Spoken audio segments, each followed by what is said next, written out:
Welcome to Shashtika சமையல். Today Shashtika சமையலில் என்ன பார்க்க போகிறோம்னா ஒரு சூப்பரான மட்டன் பிரட்டல் ரெசிபி எப்படி பண்ணுறதுதாங்க பார்க்க போகிறோம். வாங்க வீடியோக்குள்ளே போகலாம். நான் அதுக்கு 2 கிலோ மட்டன் எடுத்து க்ளீன் பண்ணி வாஷ் பண்ணி வச்சுருக்கேன்.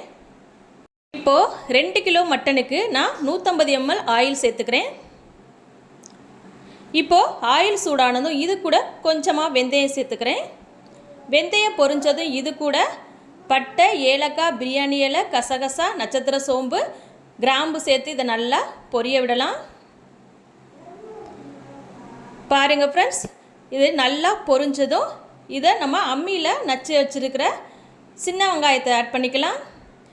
மட்டன் குழம்புக்கு சின்ன வெங்காயம் சேர்க்கும்போது நல்ல வாசமாகவும் டேஸ்ட்டாகவும் இருக்கும். பாருங்கள், சின்ன வெங்காயம் நல்லா கோல்டன் ப்ரௌன் கலர் வர அளவுக்கு நல்லா வதக்கி விட்டுக்கோங்க. வெங்காயம் நல்லா வதங்கினதும் இது கூட அம்மியில் நச்சு வச்சுருக்கிற இஞ்சி பூண்டு பேஸ்ட் ஆட் பண்ணி நல்லா கிளறி விட்டுக்கலாம். இது கூடவே இடித்து வச்சுருக்கிற பூண்டு சேர்த்து நல்லா கிளறி விட்டுக்கோங்க. பாருங்கள் ஃப்ரெண்ட்ஸ், பூண்டு சேர்த்தாச்சு. இதை நல்லா கிளறி விட்டுக்கலாம். பூண்டு நல்லா எண்ணெயிலே வதங்கி வரணும். பாருங்கள் ஃப்ரெண்ட்ஸ், வெங்காயம் பூண்டு எல்லாம் நல்லா வதங்கி வந்துருச்சு. இப்போ இது கூட நான் ஒரு 5 தக்காளி, பழுத்த தக்காளி சேர்த்து நல்லா கிளறி விட்டுக்கலாம். தக்காளியும் நல்லா வதங்கி வரணும். பாருங்கள் ஃப்ரெண்ட்ஸ், தக்காளி வதங்குறதுக்கு நான் கொஞ்சமாக உப்பு சேர்த்து வதக்கி விட்டுக்கிறேன். பாருங்கள், தக்காளி நல்லா வதங்கி வந்துருச்சு. இப்போ தக்காளி நல்லா வதங்கினதும் இது கூட நம்ம க்ளீன் பண்ணி வச்சுருக்கிற மட்டனை சேர்த்து நல்லா கிளறி விட்டுக்கலாம். பாருங்கள் ஃப்ரெண்ட்ஸ், இது போல் மட்டனை சேர்த்து நல்லா கிளறி விட்டுக்கலாம். பாருங்கள், இது போல் நல்லா கிளறி விட்டு மட்டன் எண்ணெயிலே நல்லா வதங்கட்டும்.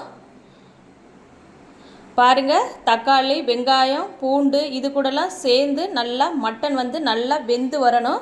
நம்ம மட்டன் பிரட்டலுக்கு மட்டன் நல்லா வெந்து வரணும். இப்போது இது கூட நம்ம மட்டனுக்கு தேவையான அளவு மஞ்சள் தூள் சேர்த்து இதை நல்லா வேக வச்சு எடுத்துக்கலாம். மட்டனில் ஆல்ரெடி தண்ணி இருக்கும், அதனால் தண்ணி சேர்க்க தேவையில்லை. மட்டன் நல்லா தண்ணி விட்டு நல்லா வெந்து வந்துடுச்சு. மட்டன் நல்லா வெந்து வந்ததுக்கப்புறம் நம்ம மட்டனுக்கு தேவையான அளவு உப்பு சேர்த்துக்கலாம். உப்பு சேர்த்து நல்லா கிளறி விட்டுக்கலாம். மட்டன் நல்லா வெந்ததுக்கப்புறம் நம்ம மசாலா பொருட்கள் சேர்த்துக்கலாம்.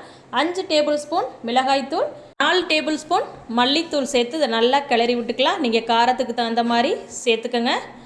பாருங்கள், மட்டன் எல்லாத்துலேயும் மசாலா படுற அளவுக்கு நல்லா கிளறி விட்டு ஒரு 10 நிமிஷத்துக்கு இது போல் நல்லா கிளறி விட்டுக்கோங்க.